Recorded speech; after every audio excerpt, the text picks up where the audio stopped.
Hey, how you doing? I hope you're enjoying your weekend. I just decided to jump back in here to offer some minor additional commentary on the issue of on the debate on race versus IQ.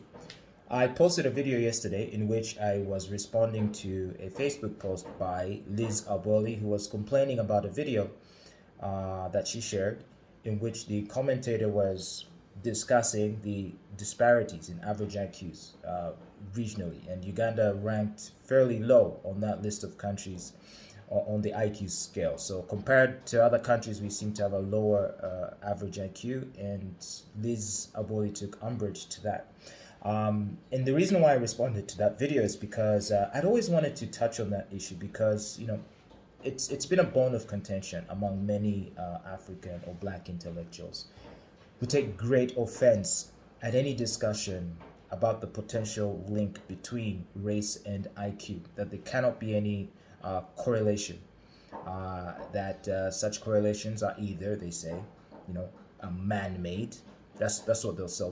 They'll say that the research that would correlate race and IQ is flawed and biased and racist. That's what some will say. Others question the entire notion of IQ as a measure for intelligence at all. They say, you'll hear arguments like, and a lot of postmodernists make this argument, they will say that, well, it's IQ tests tend to be very culturally specific. So, for example, if you've ever done an IQ test, it'll typically present to you questions that try to test your ability to engage in abstract thinking, some mathematics, and some pattern recognition. These are essentially the hallmarks of your level of intelligence. And in a world that increasingly values technical, scientific knowledge, the ability to perform certain basic tasks requires you to have a degree of understanding of mathematics and the ability to think abstractly, because that helps you in your problem solving, and also pattern recognition, because that allows you to make deductions, which is kind of like the basis of scientific thinking, right? So some people will say, well, that's all very culturally relevant, that's all Western. But we here in Africa, we have our own way of measuring intelligence that has nothing to do with abstract thinking and nothing to do with pattern recognition and nothing to do with mathematics. And to that I say BS. Even if you are to be adept at, let's say, tracking animals, you still have to engage in problem solving. You still have to contemplate your range of options when it comes to the solutions you might want to consider when faced with a problem. So maybe you go to the jungle that day, or to the savannah, to hunt for your antelopes, and you notice that you're not encountering any. Don't you have to pause and think about what could possibly have happened to these antelopes? Have they maybe migrated to areas where there's more rainfall and thus more vegetation and water? Might there be another neighboring tribe that might have invaded the territory and are taking all the antelopes for themselves? Might there be a predator that is devouring these? Like these are you. Even if you are a hunter and deep in the African forest, you still have to stop and think abstractly about what range of possibilities might account for the problem you've encountered, and what range of solutions you can propose to solve that problem. And failing to do that, then you're just going to be terrible at hunting. So I reject the notion that pattern recognition, abstract thinking, and mathematical knowledge is a strictly Western phenomenon. It just is a requirement to be able to function in a world where you have to think, right? And furthermore, isn't that insulting to Africans to suggest that we are incapable of abstract thinking and pattern recognition and mathematical calculations? If you're worried that IQ tests are racist, I feel like in denying the validity of IQ tests for Africans, you're the one being racist. Yeah, so I think those are 2 points that I raised. First, the concern that people have about what is it? What was the first thing? Yeah, the fact that the entire thing is made up to make blacks look bad, as some allege. That they will accept the premise that IQ is an accurate measure of person's intelligence. It's just they will reject the data that would suggest a correlation between the two, and a correlation that would tend to rank blacks and Africans lower. They will reject that on allegedly political grounds, right? Or they'll reject the entire aspect of IQ altogether. There's probably a third objection, but that skips my mind. But it's all tied to the same thing. It comes from a place of deep insecurity that unfortunately many people have. It probably always sounds to you as though people are trying to put down Africans when they discuss the correlation between race and IQ. I would urge you to not see it that way, because it's just not helpful. The facts are the facts. IQ is a fairly good measure of one's level of intelligence. And there is a correlation between race and IQ. If you look at the average IQ distribution, regionally, racially, ethnically, these things are unavoidable. Now, you could say, but there are some anomalies that would render that correlation flawed. You might say, well, look, if you look at North America, the best performing migrants to North America are West Africans. How can that be if blacks on average have a lower IQ than the other races of, let's say, potentially other immigrant groups? Wouldn't European immigrants into the US be faring better on average, or Asian and so forth? The best explanation for that anomaly is it's actually a very simple one. The African continent, more than any other, suffers from extremely high levels of brain drain. The geniuses and the intelligent people in Africa, they don't stay in Africa. Either they get their scholarships or they seek opportunities elsewhere and they leave. They do not hang around. I mean, that's just the fact. And so they would go and study in universities in America and elsewhere. And then maybe after graduation, they will stay there. Or maybe they will travel there when they have already graduated from university. And I think I've also seen studies that show that I think African immigrants are the immigrants with the highest likelihood of having a graduate and postgraduate degree. Proving my point. It's like our best and most brilliant leave. Now, the best and the most brilliant people in Europe don't have to leave Europe. They can find opportunities in Europe where they can thrive and get good jobs and live happily with great paying jobs and great careers and a very high standard of living and a very high quality of life. But if you're educated and exposed and intelligent and you're living in Africa, in a corrupt country where your best efforts aren't appreciated, there are no job opportunities for someone with your level of intelligence, and the society is so corrupt and politicians so inept, a lot of them just throw up their hands and say, we're packing our bags and are leaving, and they will travel to North America, where they will do well. But you see, the Mexicans that are crossing into the US to seek employment aren't necessarily the doctors and the engineers. It's the people that are crossing the border on foot, and the intelligent, sort of highly educated Mexicans stay in Mexico and are able to find opportunities there. Some, of course, will travel to Western countries to seek opportunities, but by and large, the influx of immigrants from Mexico that flood across the southern border into the U.S., they will tend to be, sort of low-skilled migrant, laborers, that kind of people. And that is why it comes as no surprise. The best and brightest of every other continent stays there. But the best and brightest of Africa flees Africa. So if our best and brightest go to Europe and go to America and seek opportunities, who is then left to build Africa? Isn't that the best explanation? Isn't the answer to that question the best explanation you can find for why Africa is in the sorry state that it is? Our brilliant people aren't here. Liz Abwooli to whom I've been engaging in this debate with ask me where she lives. She lives in Canada. She doesn't work here. And many, many others who would share her view. So that's kind of just my quick, I guess, addendum to the previous video that I posted, which I was discussing race and IQ. It's a topic that I really enjoy discussing, and I'll probably discuss it some more in consequent videos. But I'm very happy to hear what you think about this.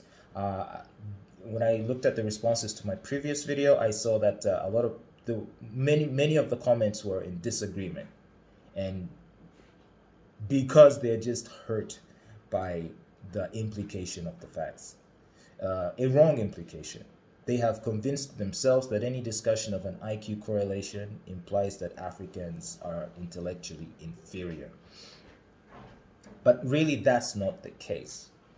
As I mentioned in the previous video, if it is claimed that average IQ in, let's say, Uganda is low, around 60, 65, it does not mean that Ugandans or Africans are stupid. It does not mean that. It means that, yes, we still do have very intelligent people, highly intelligent people. They are there. But they are few in number compared to the societies that register a higher average IQ, where there will be more people within the population with an IQ that is comparable to yours. And there'll be more people in that population with an IQ that far exceeds yours. Now, think of it this way. If you're watching this video and this conversation is of interest to you, this topic, you're more than likely an intelligent person whose IQ borders somewhere between 85 and 95. I mean, let's just be real. If your IQ is below that, you're not watching this video. You're instead looking for a video where a girl is shaking her ass or something. But this fascinates you because it's an intellectual topic. It means you're a smart person to be watching this. And so there will be a lot of people that can match your level of intelligence, you will find in Western countries. And in those same Western countries, there will be a lot of people that don't match your intelligence. You will encounter whites, Europeans, Americans that aren't as intelligent as you. Do you understand what I'm saying? Do not take this data to be an indictment on your own personal intelligence or lack thereof. This is not me saying, or the data is not alleging or claiming that you have a low IQ. The data is claiming that on average, this is the average IQ level in Africa and Uganda and African countries, right? So you, the intellectual African, can go to Europe, go to America, Asia, and you will be able to exist in those societies as though you were one of them. No difference, because your IQ would probably be closer to the average IQ there, since yours is relatively higher compared to the people here. Do you now get it? So don't take it personal. And instead, accept the facts and let's see what we can do to address the actual problem. The brain drain that is driving away our intelligentsia, who are offering their intellectual capital to the same Western countries whose population already are benefiting from a high average IQ of its population. Do you see what I'm saying? They're getting the best of both situations. They have their population with a relatively higher IQ, and then they're getting the best out of Africa, leaving us with nothing, leaving us with the imbeciles that run the country. Do you see what I'm saying? Ideally, it would be nice if our best and brightest would choose to stay here and offer their contributions to building this society. Then, who knows, our societies might become as comparative in standard of living as the European and American societies, such that they wouldn't have to travel there. But I think part of the reason why our best and brightest flee is because deep down they understand the problem. Let me try this analogy or example. Imagine you're in a room. There's 10 of you in a room, 10 people. And you are trying to... Oh, no. Let's say... All right, so it's 10 people in an office, let's say. And a problem presents itself. All right, there's a problem that has come up. There is an issue that needs to be solved. Now you, who's brilliant, let's say you're the smartest guy in the room. Maybe it's you and one other guy that's really smart, and everyone else is kind of like just not that educated, that qualified, that smart. But you and say one other person, you're the brains of the operation of the business. A problem presents itself, a meeting is called, and people ask for suggestions. So you, being the brilliant person you are, and very thoughtful, you think about the issue, you analyze it, and you say, okay, I think this is what we need to do. I've assessed the situation, here's the solution. Now, maybe the other intelligent person agrees with you and says, yeah, I think I'm on board with his solution. But then guess what? The other 8 people say, no, we don't want to do your solution. In fact, we don't even think there's a problem. So screw you. Thank you for your contribution, but we're just going to carry on doing things the same way that we're doing it. Go to hell with your brilliance. We don't need it here. Don't bother us. Over time, what do you think is going to happen if the same cycle repeats with each problem faced and meetings called, contributions invited, and the smart people's suggestions are never taken into account? At some point, the smart people are going to say, no, and fuck it. Next time they call a meeting and they ask for solutions, they're just not going to say anything because the fools are in charge. The fools call the shots. The fools outnumber the smart ones. And, if you feel like I'm sounding crude, maybe I think it's called for. I mean, let's not play games here. So in the example I'm giving you, the people that aren't smart are the ones calling the shots. They vastly outnumber the smart ones. So the smart ones just give up and just sit back and do nothing, which is kind of what I think the elite that are still in Uganda do. Or you can hang around, do nothing, and find ways of thriving in ways that benefit you specifically without caring so much how it affects the wider company. Because after all, they're too stupid to realize what's good for them. So it's up to you to find loopholes in which you can exploit the situation, possibly enrich themselves. Tell me I'm wrong in saying that this is exactly how the elite exploit the masses here. But the ones who have honor and who are smart, what are they going to do? They're going to quit the company. They're going to resign and go find a better job in a place where their intelligence is valued. And that is precisely our problem. Our best and brightest have fled this country, have fled this continent because no one listens to them. A Ugandan, an African with an IQ of 110 comes and says, here's what we need to do, guys. These are the policies we need to enact. No one's going to listen to him. They'll just say he's too intellectual. And everyone will gravitate towards personalities that are perhaps more charismatic or more... Do you see what I'm saying? I mean, think of... never mind. But yeah, so that's sort of my issue here. And that's the problem that needs to be solved. And because when I think about it, it really seems like it's a problem that's difficult to solve, it might mean that there's not that much hope for us. And we're going to continue languishing in this backward state that we are. And our best and brightest are going to continue to flee. The elite that choose not to flee and instead decide to exploit the weaknesses of this society are going to continue to do so and are going to continue to thrive. And then the masses will all just wallow in their poverty and in their misery. And then get upset when someone says there's a correlation between race and IQ.